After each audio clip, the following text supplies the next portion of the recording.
Estoy honrada y emocionada de introducir a Ignacio Utia Shaiti Rivera.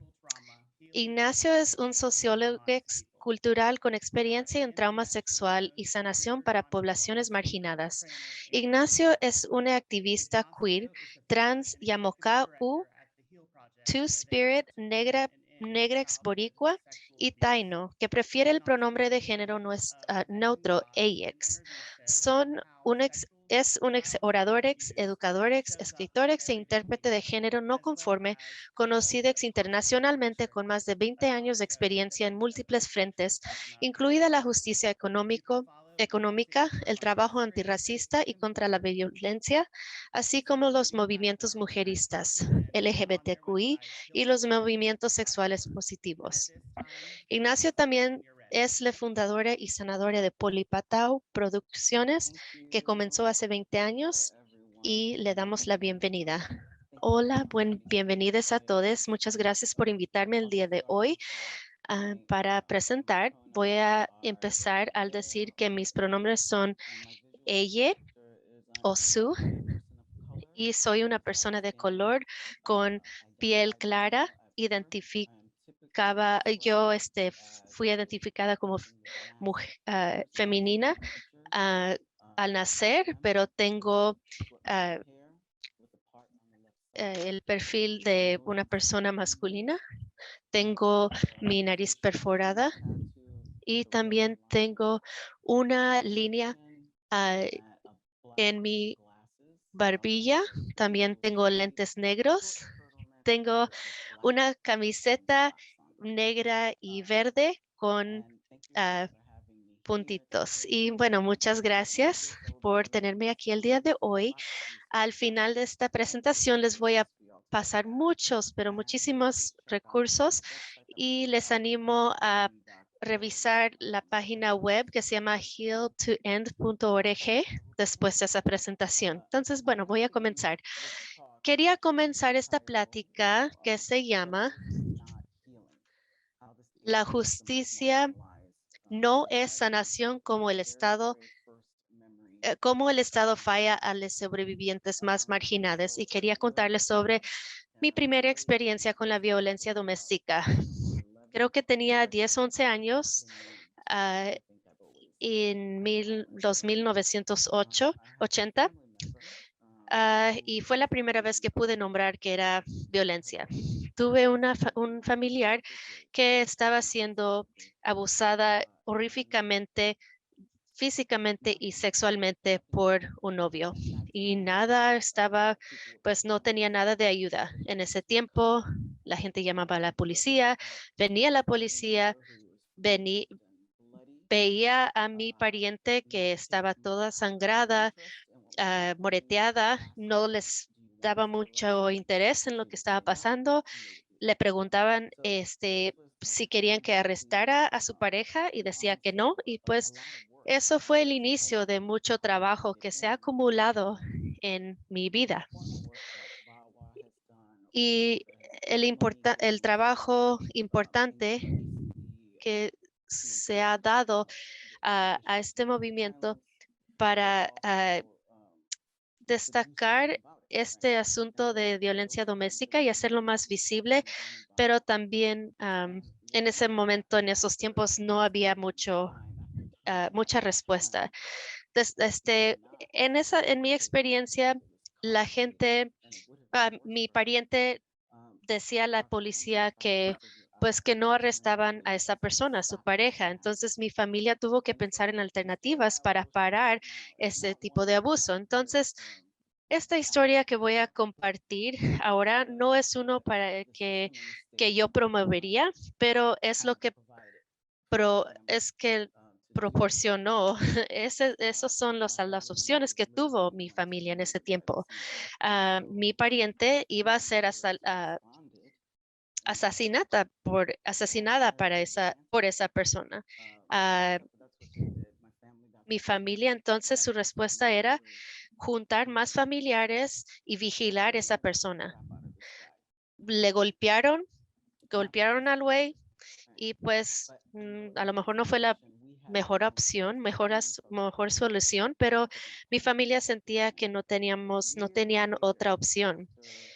Años después de ser testigos de ver a mi familiar siendo abusados y ver la inhabilidad de la policía de tener una respuesta y ver cómo mi familia tuvo que tomar las cosas a sus propias manos. Después es cuando empezaron a arrestar a esa persona.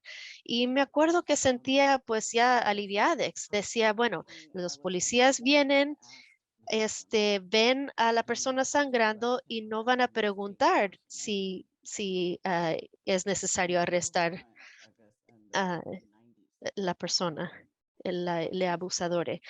Y pues en ese tiempo, en los 1990, era necesario, sentía que ayudaba en ese momento.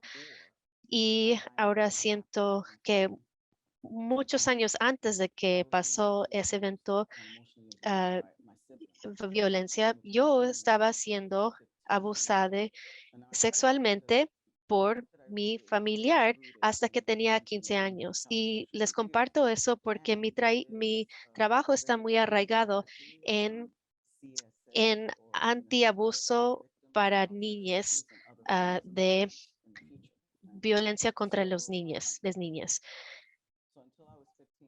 Entonces, hasta que tenía 15 años, estaba siendo abusada por una de mis hermanas. 3 años después, experimenté am, violencia de parte de mi novio cuando yo me identificaba como mujer o heterosexual. Ah, Años después estuve abusada por una novia. Años después de eso fui violada y otra vez, otros años después, estaba recibiendo más abuso y amenazas de una pareja. Entonces, cuando yo hablo de mi experiencia con la violencia, yo sé que a menudo la gente piensa, no, pues eso es mucha violencia, ¿no? ¿Qué está pasando en tu vida? ¿Por qué?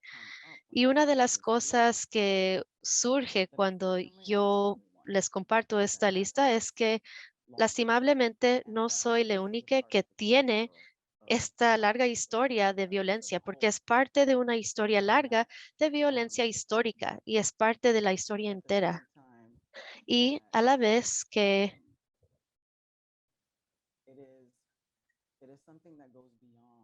Al mismo tiempo, es algo que va más allá de cuando hablamos acerca de la violencia doméstica. Como mencioné anteriormente, yo soy una superviviente de incesto, de violación, de violencia en una relación íntima y realmente es, no es un error el que haya una historia tan larga en ese aspecto, porque de lo que deseo hablar hoy es acerca de la raíz, básicamente de la raíz que explica qué es lo que no hicimos. Quiero que pensemos en la raíz de esta violencia y, de hecho, cómo podemos prevenir esta violencia, porque lo que tenemos en este momento en nuestro sistema realmente no solo es violencia, sino que tenemos un sistema reaccionario. Respondemos a la violencia, respondemos y nuestra respuesta es parcial. Nuestra respuesta a la violencia son las prisiones o más violencia. Y yo pienso acerca de las diferencias entre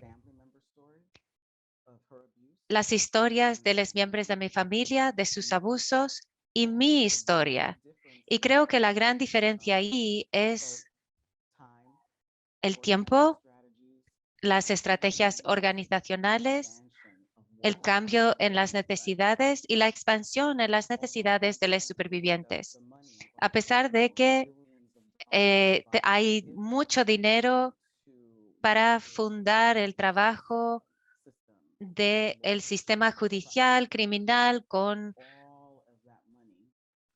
persecutores y todo ese dinero que se está entregando a estos sistemas que de aquella vimos como una respuesta, particularmente para ayudar a las mujeres y a las personas que estaban sufriendo de violencia doméstica o violencia sexual.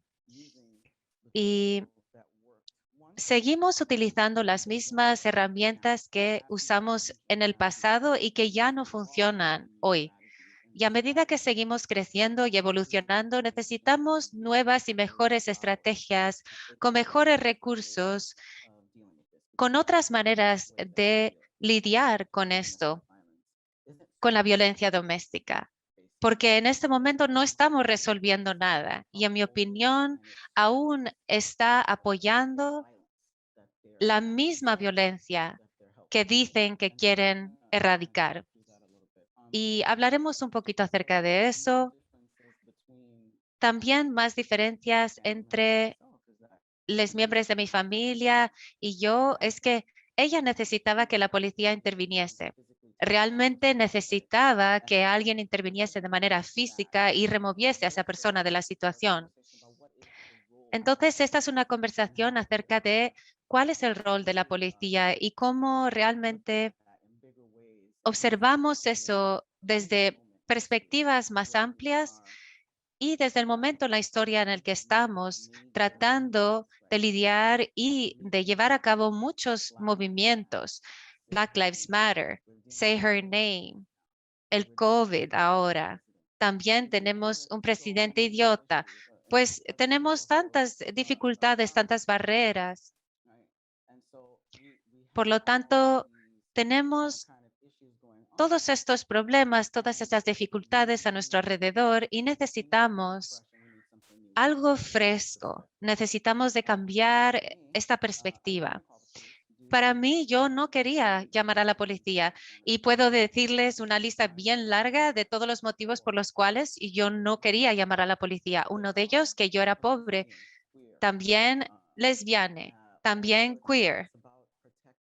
También estaba tratando de proteger a la gente de color, a la gente negra y a otra gente queer, sobre todo a personas trans en general o de género no conforme. Nuestras necesidades eran muy distintas, lo que significa que las herramientas también deben de cambiar.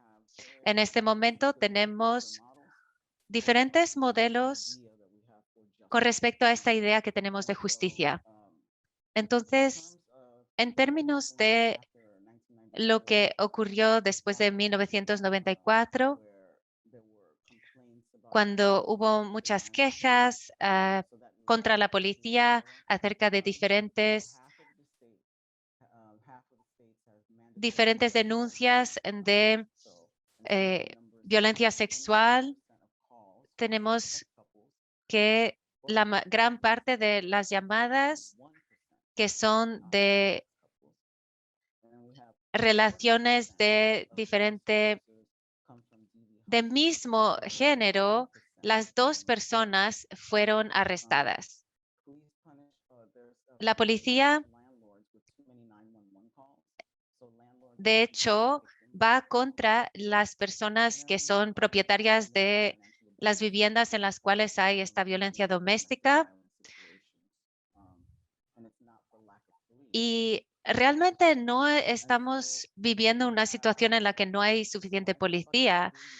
Cuando yo pienso acerca de los millones de dólares que VAWA tiene y ya ha invertido en diferentes capacitaciones, creo que hay también la oportunidad de crear una redistribución de esos recursos, de esos fondos, como podemos ver con los movimientos de Defund the Police. Y también otra parte de esa conversación es ya la abolición de la policía. Y esa conversación acerca de la abolición y la prevención, ¿cómo tiene lugar en este contexto y cómo podemos visualizar algo así? De acuerdo con la Coalición Nacional contra la Violencia de Género o la NCDV, el 43% de mujeres lesbianas y el 61% de mujeres bisexuales son violadas y receptoras de violencia física y también acechadas y acosadas. Y esto es un porcentaje mucho más alto que para mujeres heterosexuales. Cuando comparamos esas cifras, es interesante porque a mí me hace pensar en el principio de los 90, en la cual había mucho secretismo y mucho secretismo en el mundo LGBTQ. Estábamos tratando de proteger a nuestra comunidad porque estábamos tan sumamente discriminados que no queríamos otra cosa que dijese, ya ven, les queer tienen problemas, no queremos que la gente sepa de estos problemas que estamos teniendo para que no tuviesen más razones para ir contra nosotros. Todos estos movimientos contra la violencia han hecho mucho progreso para mostrar que la violencia intrapersonal y la violencia doméstica ocurre tanto y más en las comunidades LGBTQ. E incluso, e incluso cuando mostramos estas discrepancias en estas cifras, el la respuesta criminal no son las respuestas que las personas marginalizadas desean. Solo el 26% de los hombres que experimentan violencia doméstica llaman a la policía. Menos del 5% de víctimas de violencia doméstica suelen comunicarse con las cortes para acceder a apoyo. Si todas estas personas marginalizadas que son las más afectadas y que son las más afectadas por la respuesta que tenemos a este abuso, entonces realmente tenemos que estar pensando en cambios estructurales, incluso dentro de nuestros movimientos LGBTQ, dentro de las personas. Sin duda sabemos que hay ciertos riesgos más elevados para personas trans, para personas negras, para personas con discapacidades y para personas bisexuales. Entonces, para estos grupos, la violencia doméstica ocurre con más frecuencia para personas que se identifican como tal. También otros problemas surgen, como por ejemplo, dependiendo de la corte en la que estemos, ya sea en la corte familiar, también hay un miedo a que comuniquen nuestro estado LGBTQ y también hay un cierto miedo a verse en comunidad, sobre todo cuando estamos tratando de proteger a esta misma gente.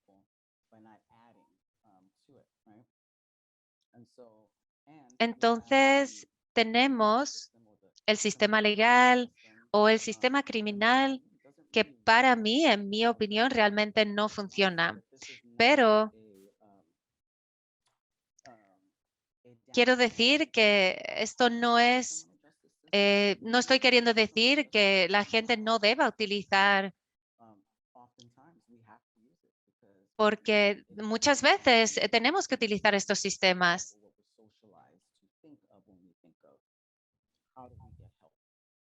¿Cómo obtenemos ayuda? ¿Cómo podemos prevenir esto? El sistema legal realmente es muy poco seguro y tiene muy pocas protecciones para la gente de color, para la gente trans y para la gente con discapacidades. Hay una convergencia entre la justicia, la violencia y la prevención. Sin duda deseamos obtener justicia. En mi opinión, la justicia se puede ver como pues empezamos con que ocurre un incidente de cualquier tipo y el propósito del sistema criminal, del sistema judicial es uno, que es lidiar con el problema inmediato, ya sea encarcelar a la persona, y la segunda es la acción legal con respecto a acciones legales criminales. Así es como se ve la justicia.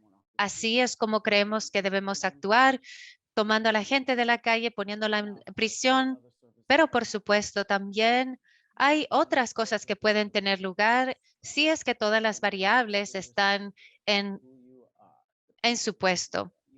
Depende de quién eres, depende de tu puesto en la sociedad. Es posible que consigas más apoyo, pero muchas veces, debo decir, mucha gente no utiliza esto y la gente que sí accede a estos recursos suele no sentirse satisfecha y no siente que se haya tomado justicia. Esta es la experiencia a día de hoy. ¿Cuál es otra manera de poder observar esto? Pues es una manera de sanar, una forma sanadora. ¿Cómo podemos redistribuir esos recursos? Y la gente que está marginalizada, queremos empezar a pensar en qué significa la sanación. La sanación es a largo plazo. Esta es una parte en la cual solemos atascarnos un poco. Quiero empezar a hablar acerca de largo plazo, corto plazo, y la razón por la cual nos atascamos en esto es porque cuando pensamos en la sanación, realmente queremos que la gente esté bien, que se olvide, que siga hacia adelante, pero la realidad es que esto es un trauma y el trauma interactúa con diferentes personas de diferentes maneras y debemos empezar a pensar en la sanación porque estamos tratando de pensar en finalizar, acabar, terminar la violencia doméstica, esta violencia para que paremos este ciclo. Y creemos que podemos parar ese ciclo a través de la sanación y es algo de lo cual no hablamos suficiente. Es a medio y largo plazo. No se basa solamente en eliminar a la persona de la situación. Hay un poder dentro de la sanación que ofrece un control y un empoderamiento que se suele quitar a través de esa violencia. Y también queremos hablar de la prevención. Es crear estructuras que funcionen para que se acabe antes de que comience. Voy a volver a decirlo. La prevención se basa en crear estructuras para que termine esa violencia antes de que comience. Tenemos de nuevo una convergencia de estos dos conceptos distintos. Eso es reaccionario, lo que hemos estado haciendo hasta ahora. ¿Cómo podemos cambiar nuestro sistema? ¿Cómo podemos distribuir nuestros sistemas para que ofrezcan este tipo de apoyo? Sé que mucha gente sabe acerca de esto. Sé que hemos hablado de este tipo de cosas, como ofrecerles una vivienda, ofrecerles ayuda médica, educación. Todas estas cosas son, por supuesto, una parte muy importante de la prevención y también de la sanación. Y creo que es difícil para las personas a veces que estamos tratando de ver a la violencia doméstica como unidimensional. Estamos viendo como, bueno, esta persona ya está en la cárcel, pues ya estás bien, pero no, realmente tiene muchas capas y tiene muchas variables y la sanación es un compromiso y no es solo un compromiso del individuo, sino también es un esfuerzo colectivo.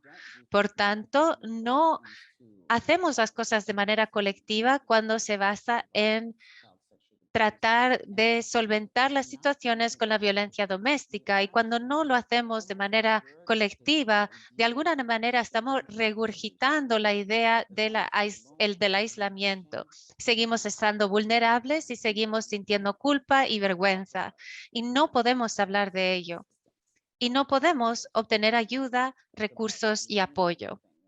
Es muy importante poder nombrar lo que está ocurriendo, también saber qué es la prevención y qué es el equipo, el trabajo en equipo y cuál es la causa, la raíz de todos esos tipos de violencia. Yo pienso en esto constantemente, debo pensar en ello a diario durante los últimos 30 años. Y de nuevo, creo que tratamos de ofrecer estos contextos de manera muy simplista, pero para mí, cuando pienso en la prevención, pienso en cómo nos relacionamos entre les unes y les otras, cómo nos relacionamos con nosotros mismos y cómo podemos estar en este tipo de ciclo de violencia desde que somos niñas y por eso es importante tener en cuenta esta raíz desde el principio. Hay un trabajo reaccionario extremadamente importante. Simplemente tenemos que repensar este trabajo reaccionista y debe ser consistente, intencional y rendir cuentas. Un trabajo a largo plazo para acabar esta cultura de violencia, para que no sigamos lidiando con un problema a cada vez, una persona a cada vez, poniendo un monstruo en la cárcel una vez, sino las sentencias parciales, por supuesto, van a tener un efecto temporal en la gente, en las personas que son violentas, pero no es la solución. ¿Cómo podemos cambiar esto?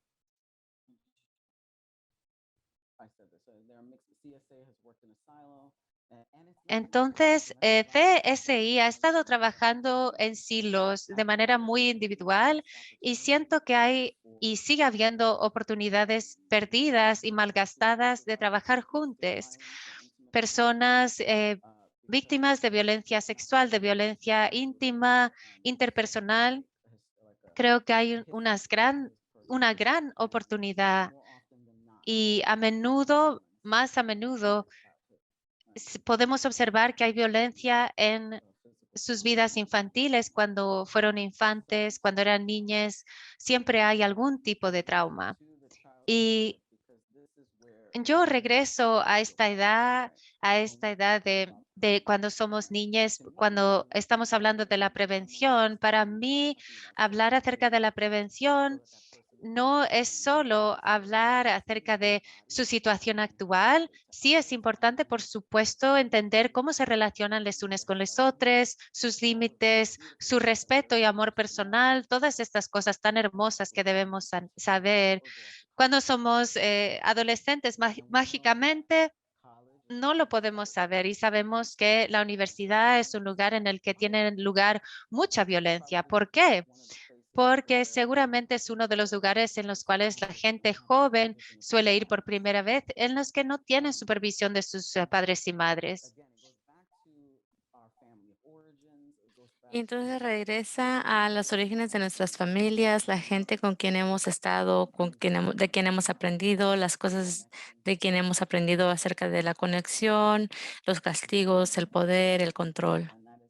Y esto es lo básico. Entonces, si vamos dentro de las familias, a los padres, a madres, a abuelos, a las es programas de después de escuela, a los daycares y que queremos hablar acerca de habilidades de la vida, como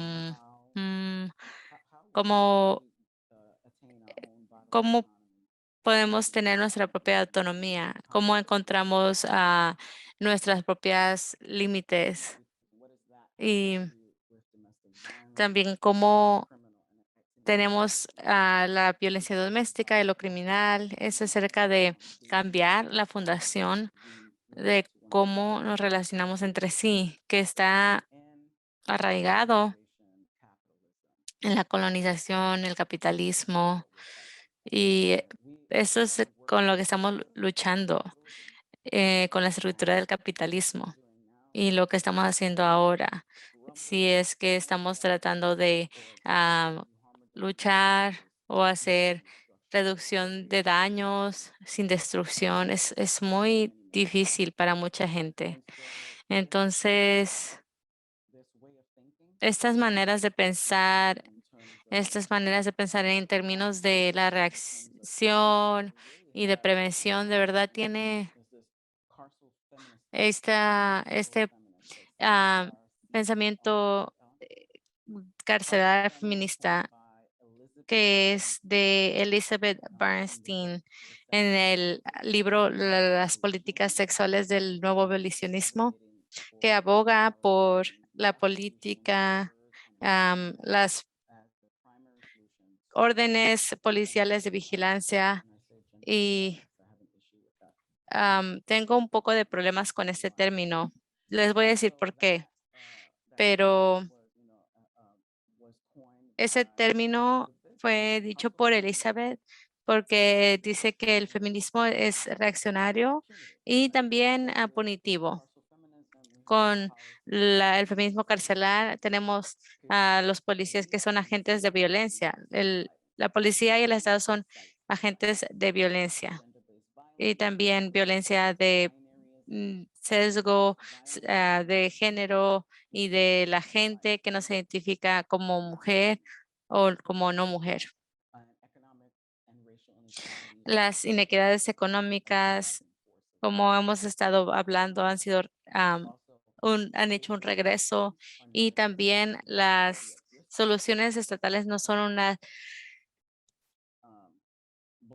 solución ni también pueden la gente negra o de color está sirviendo más sentencias, más años.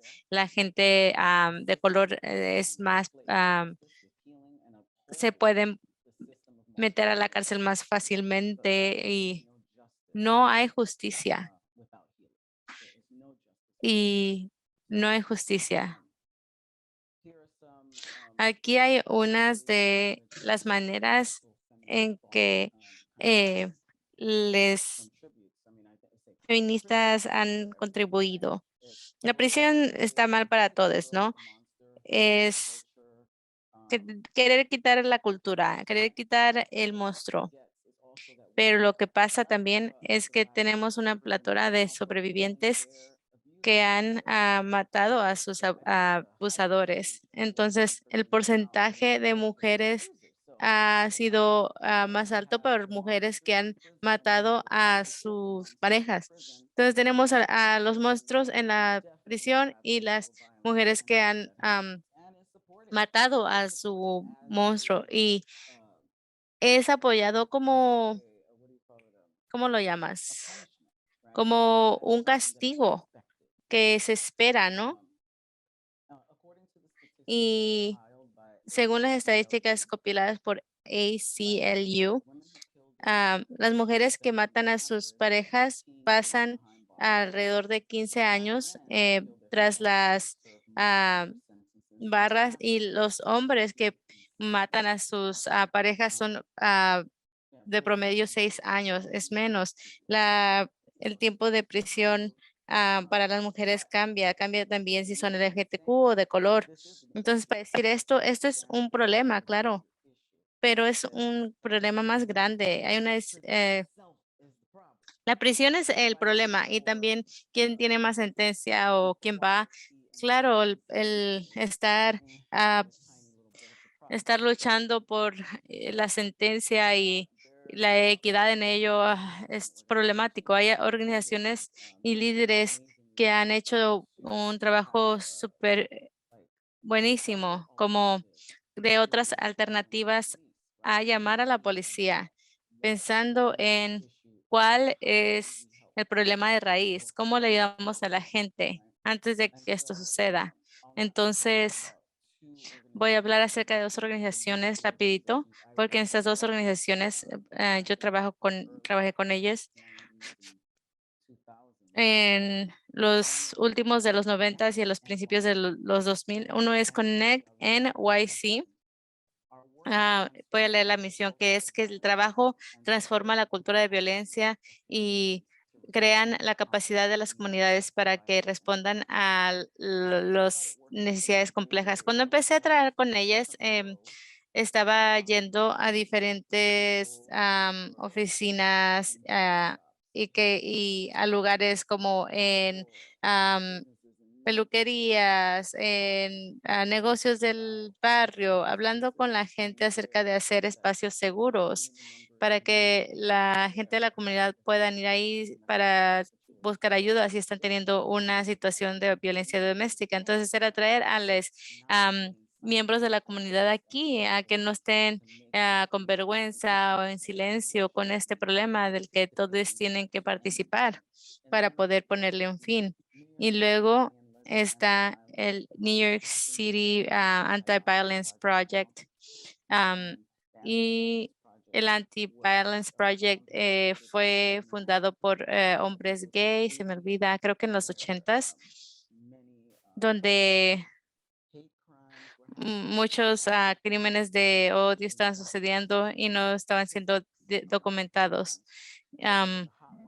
No había estadísticas, empezó un hotline, una línea comunitaria, y 30 años después es una organización, la organización más grande coleccionando la estadística de violencia doméstica y violencia por pareja. Entonces, empezamos a ver y vimos el trabajo que estaban coleccionando las estadísticas, pero también estaban ayudándoles a que fueran a la corte a obtener el dinero y los recursos que necesitaban. Y también hay otro programa que trabajó en entrenar a la policía y hacer el trabajo para que la policía no arrestara a las parejas del mismo sexo, que no discriminaran. Es importante dentro de los sistemas que pueden financiar. Entonces, no quiero decir que estas organizaciones o que el trabajo que está sucediendo es lo que está saliendo, alternativas a que la policía venga. Han estado en existencia por mucho, mucho, mucho tiempo. Los grupos marginalizados son resilientes. Entonces, algunos ejemplos de esta resiliencia y de no llamar a la policía o son como redes subterráneas de violencia doméstica y también gente que te ayuda a moverte de una casa a otra si estás teniendo violencias domésticas. También círculos indígenas de procesamiento, que hablamos de la justicia transformadora o que está arraigado en el círculo indígena de procesos. Abortos secretos, cuando las mujeres tienen que tener abortos y les vigilantes y tener protección. Viví en un barrio al crecer y teníamos una ganga, teníamos una pandilla y nos protegían. Entonces, aún hasta también secuestrar y cambiar, el nombre han sido alternativas para llamar a la policía y también algunas redes de cuidado que sea restauradora en vez de punitivo. Si pensamos en la justicia restauradora, transformadora, posiblemente la idea de desinvertir a la policía y tal vez últimamente abolir a la policía. Esto es algo que es bien difícil para la gente entender, porque si pensamos en las prisiones, me parece que la mayoría piensa: "Ay, sí, las prisiones están mal, la gente de color está representada desproporcionalmente". Sabemos todo eso, pero en cuanto alguien dice algo acerca del abuso de niñas contra la abolición, dicen: "¿Qué hacemos con estos monstruos? ¿Cómo nos deshacemos de estos monstruos?". Entonces, esto perpetúa la idea de los monstruos y la idea que no podemos rehabilitarnos, que una vez que un crimen ha sucedido, que esa persona necesita ser deshecha o necesita ponerse en una situación donde necesitan ser victimizadas para que sea justicia, pero lo que hace es que mantenemos un sistema que también tiene mucha gente inocente ahí, que apoya todo tipo de violencia y no hay manera de sanar. Otras soluciones más amplias que apoyan a la gente que está dentro de las relaciones abusivas son cosas como los programas de almuerzo gratis o educación del bienestar y de salud, esos programas que la gente no piensa. Y también ver la definición de la justicia restauradora ha sido iniciada por los sobrevivientes. Los sobrevivientes quieren esto y trae a las personas que fueron responsables por un daño y hace que todos los afectados tomen una parte para reparar el daño y poder seguir adelante. Entonces, la justicia transformadora es una definición por Mia Mínguez, que es una amiga mía. Ha estado haciendo ese trabajo por mucho tiempo. La justicia transformadora TJ es una manera para responder a la violencia o abuso y es básico en responder a la violencia sin crear más violencia o participar en la reducción de daños. Lo que sí tiene que decir es reducir la violencia y no crear más violencia. Al usar la justicia criminal, tal vez de más violencia. Entonces, desinvertir a la policía o abolir la policía es diferente. Mucha gente piensa que desinvertir a la policía será el primer paso para abolir a la policía, pero es diferente. Y en otra manera en que Hill Project hemos estado pensando de maneras en que las causas de raíz, cuáles son para poder tener una prevención real, un modelo de sanación sexual que mi compañera y yo hicimos, se llama Rashim. Lo voy a mostrar rápidamente y después en los recursos va a haber un enlace que les va a mandar al modelo y lo podrán ver de ahí. Voy a compartir mi pantalla.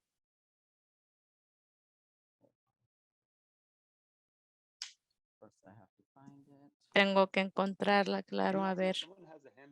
Si alguien tiene la mano levantada, no sé si quieres hacerla. ¿Podemos esperar en unos minutos, por favor? Sí, sí. Solo quiero compartir esta cosa. A ver.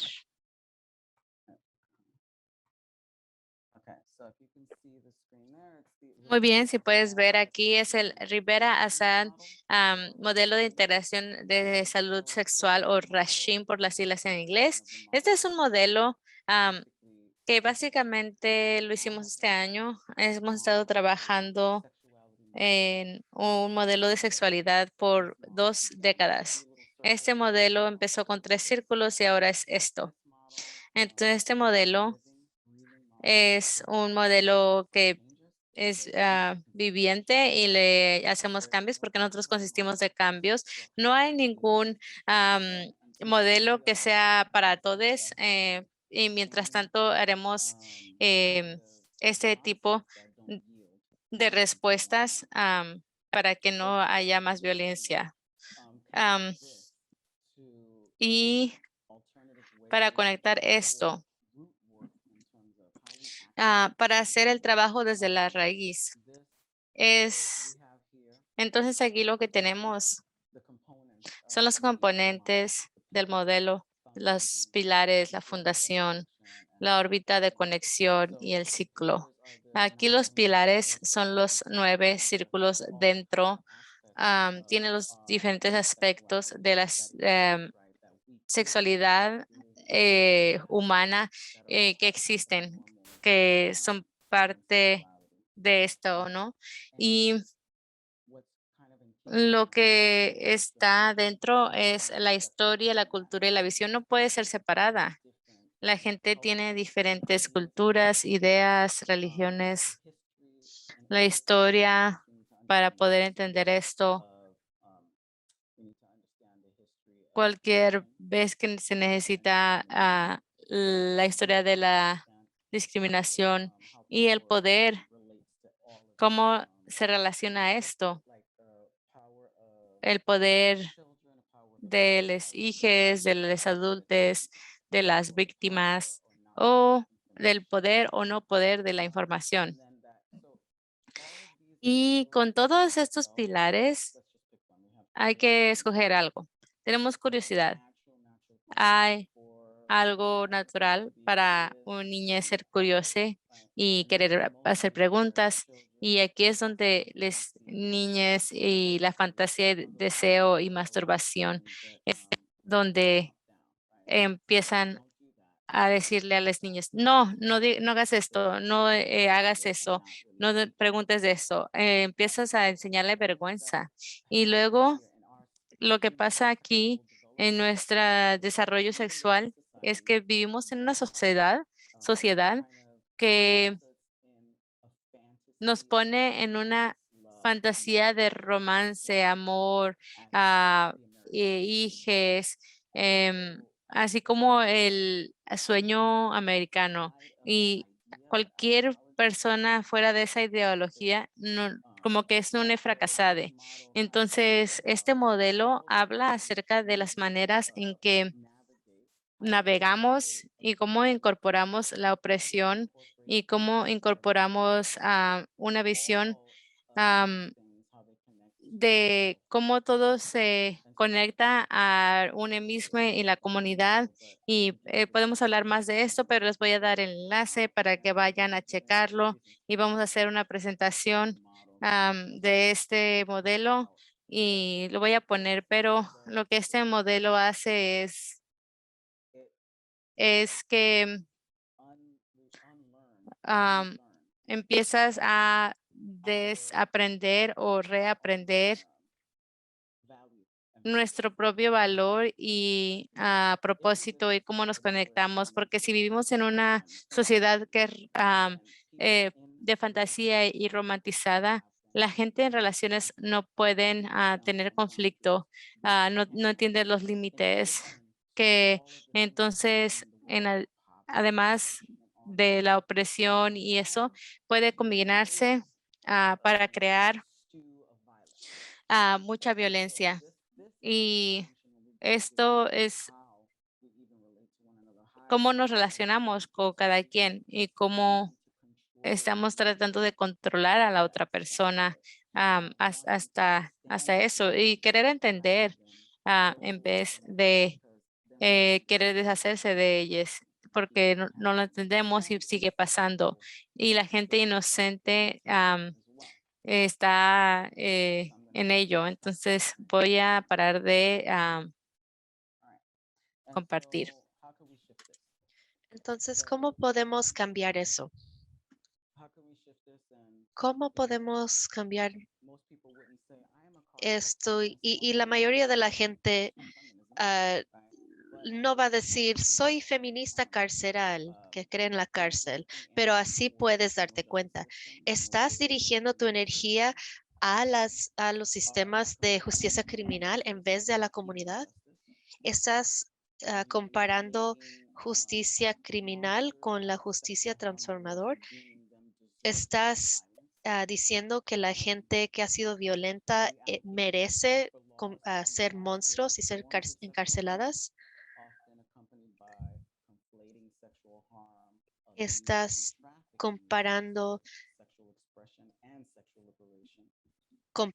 la liberación sexual y otros tipos de libertades sexuales con cosas negativas.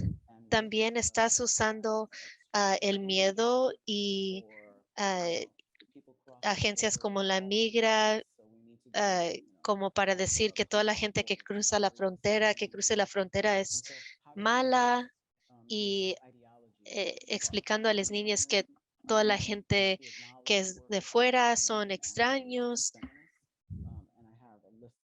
Y pues tengo un montón de recursos para ustedes, algunos que son ah, negro y rosa,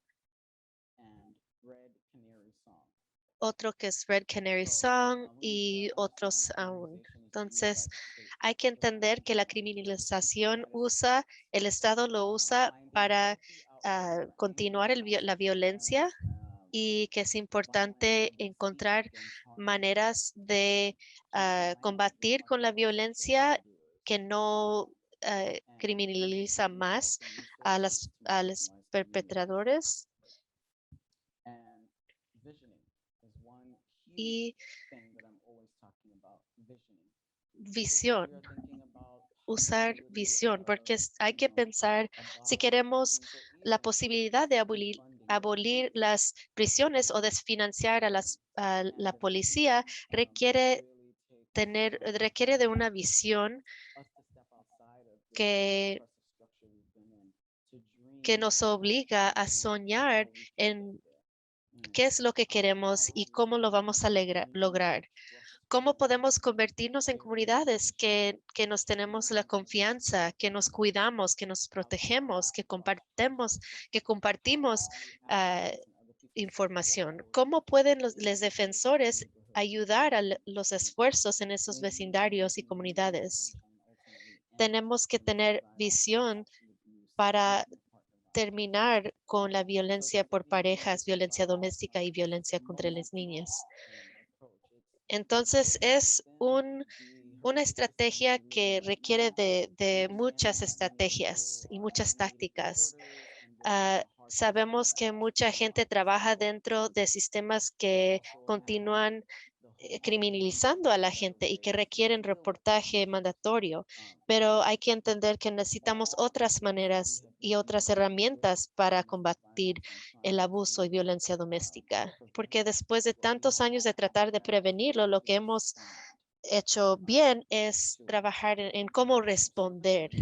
Siento que hay más servicios que antes y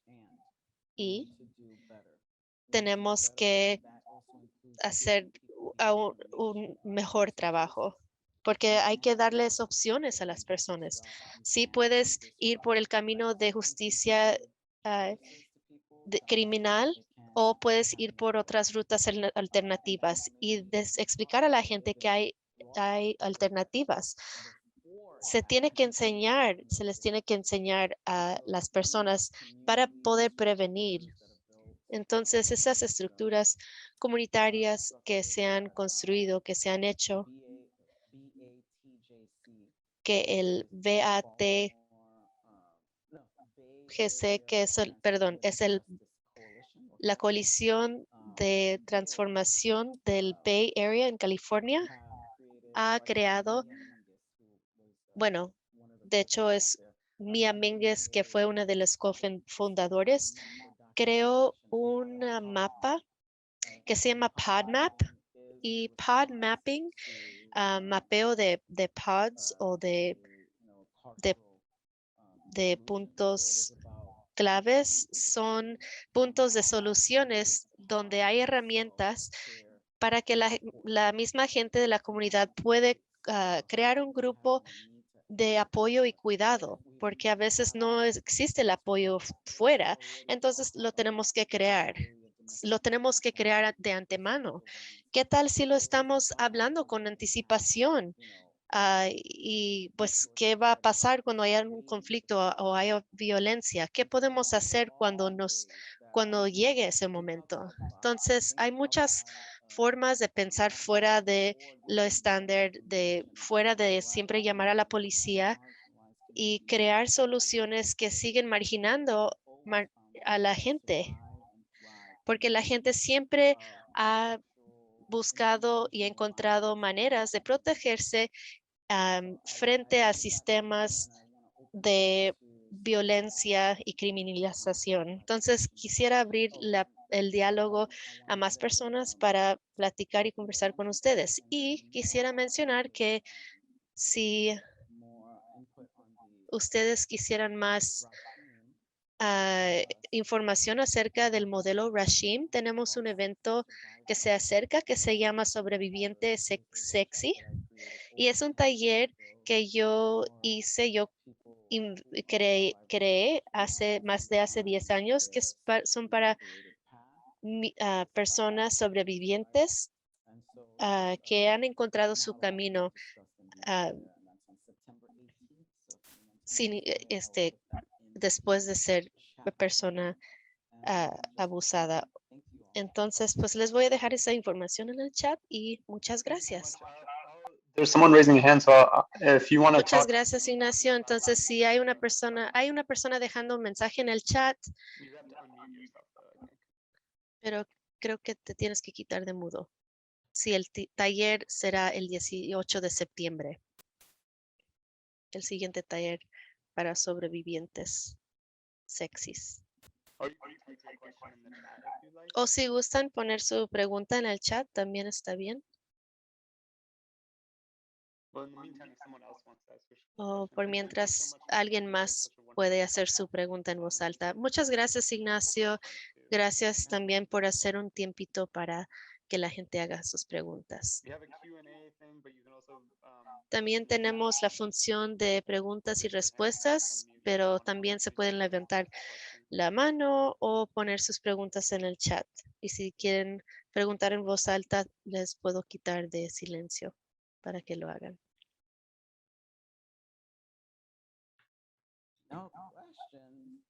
Ninguna pregunta. Así, así de buena fue la presentación. Tienen toda la información, entendieron todo. Bueno, sí hay una pregunta que llegó a través de preguntas y respuestas. La pregunta es, ¿puedes hablar más sobre reportaje mandatorio y otras cosas que se puede hacer como alternativas? De hecho, sí, estaba recientemente teniendo una conversación con alguien acerca de reporte mandatorio y cosas que se puede hacer para evitar ese tipo de reportaje. Y estamos pensando en hacer un documento con opciones. Y algunas de las personas que me han dicho otras personas es que cuando tienen un cliente, le dice que desde el principio, mira, tengo que reportar, soy obligada a reportar cualquier tipo de abuso, pero si quieres usar situaciones hipotéticas o no dar detalles o nombres de la persona, entonces me puedes platicar más abiertamente. Entonces creo que se trata de buscar esos puntos de reducción de daño, porque mucha gente sí quiere divulgar lo que está pasando y explicar lo que está pasando, pero tiene miedo de personas que tienen que reportar por obligación por su trabajo. Bueno, sí tenemos otra pregunta. ¿Se puede elaborar más sobre trabajar con perpetradores? ¿Cuáles son unos modelos alternativos? Bueno, en eso estamos entrando al binario de género. Cuando se trata de violencia doméstica y la cultura de violencia sexual y violación, la cosa de los malos, los violadores, los perpetradores, pues hay muchos términos para describir a esas personas, ¿no? De nombres terribles. Pero lo que hemos visto es que hay un espectro muy grande, una gama de cosas que ocurren y tratamos de siempre etiquetarlo con un nombre. Queremos amontonar a la gente en categorías, o eres esto o esto, pero sabemos que es más complicado que eso. Las cosas tienen sus niveles, sus capas. Entonces, cuando trabajamos con perpetradores por personas que han hecho daño, yo no tengo experiencia personal de trabajador con ellas, pero yo creo en sí trabajar con ellas, porque cuando pensamos en la violencia doméstica o violación o abuso de niñas, esas tres cosas casi siempre ocurren con personas quienes conocemos, son parientes o personas muy conocidas. Entonces, eso significa que tenemos que regresar a la idea de que esos perpetradores no son extraños. A veces sí, pero más que nada son personas a quienes conocemos. Entonces, cuando decimos que la persona perpetrador es otro, es más fácil no tocar del tema, porque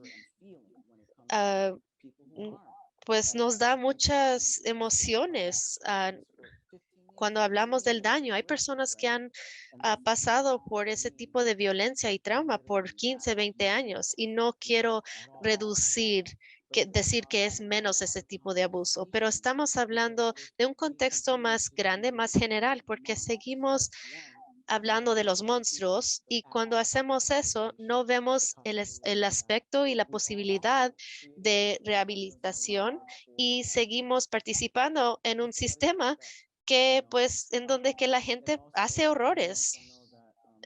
Pues hacemos cosas tontas, pendejadas y por eso nomás se van a la prisión. Entonces, ¿cuál es la meta? Hay que preguntarnos, ¿rehabilitación es la meta ah, ayudarle a que se quita a esa persona de la calle? Entonces, cuando alguien va a la cárcel, cuando sale la persona, va a tener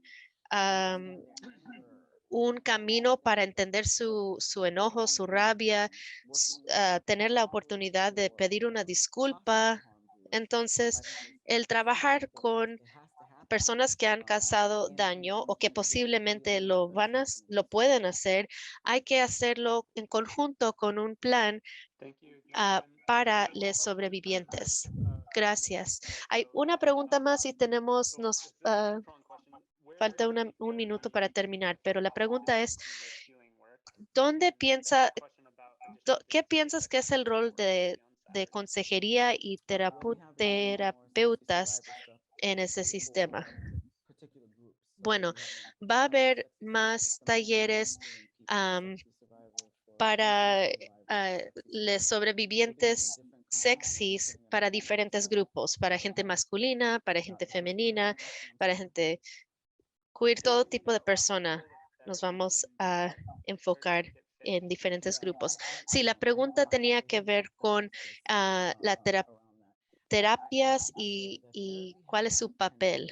Bueno, mi opinión que es las terapias y consejería tiene un rol importante pero yo siento que hay muchísimas proveedores que no tienen la experiencia ni el conocimiento para trabajar con comunidades queer, no o para la gente LGBTQ, no entienden el mundo fetichista. Muchas veces piensan que el fetichismo es violento y lo siento, me perdí del hilo. ¿Cuál era la primera pregunta? Sí, era de terapias y consejería y la posibilidad de sanación. Sí, tiene potencial, pero lo que he aprendido en mi propia experiencia de terapias, yo he estado por 30 años en terapias. A veces sí iba y a veces no, pero ahora estoy en terapias y ahora en este último año y medio he recibido el ah, mejor servicio de terapia en mi vida.